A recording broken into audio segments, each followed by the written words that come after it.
Bonjour, je souhaite vous partager des infos sur les messages qu'ont nos émotions.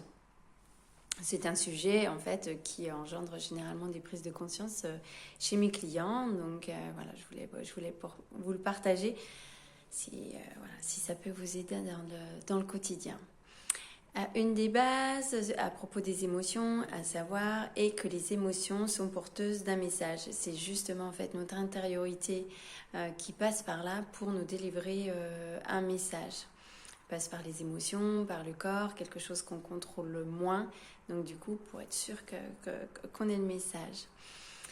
Donc pour illustrer ça, donc je vais prendre quelques exemples. Déjà un exemple plus facile à comprendre, qui est la tristesse. La tristesse qui a pour message en fait qu'il y a la perte d'un lien, d'un objet, d'une situation, qu'il y a un vide, qu'il y a un manque. Donc c'est assez facile à comprendre lors d'un deuil ou d'une séparation. Effectivement, on perd un lien, on perd une situation. Donc il y a par moments, on peut ressentir de la tristesse, on ne sait pas pourquoi.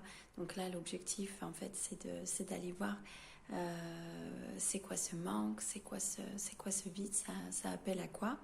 Et puis donc le deuxième message, c'est du coup de se poser, de prendre un temps pour retrouver en fait un projet.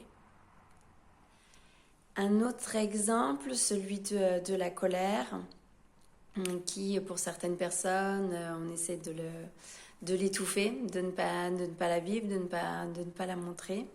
Donc un des messages, ça peut être qu'il y a un obstacle qui s'oppose à notre satisfaction, ou alors qu'il y a un manque de respect. Donc dans ce dernier cas, il est intéressant d'aller voir de quoi il s'agit, qu'est-ce qui n'a pas été respecté, et puis de poser nos propres limites. Ma limite, c'est quoi ?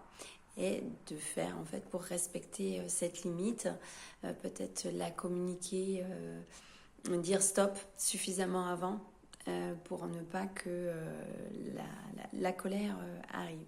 Un dernier exemple qui est celui de l'angoisse, qui est porteuse du message une échéance arrive et je ne suis pas prêt ou je ne suis pas prête.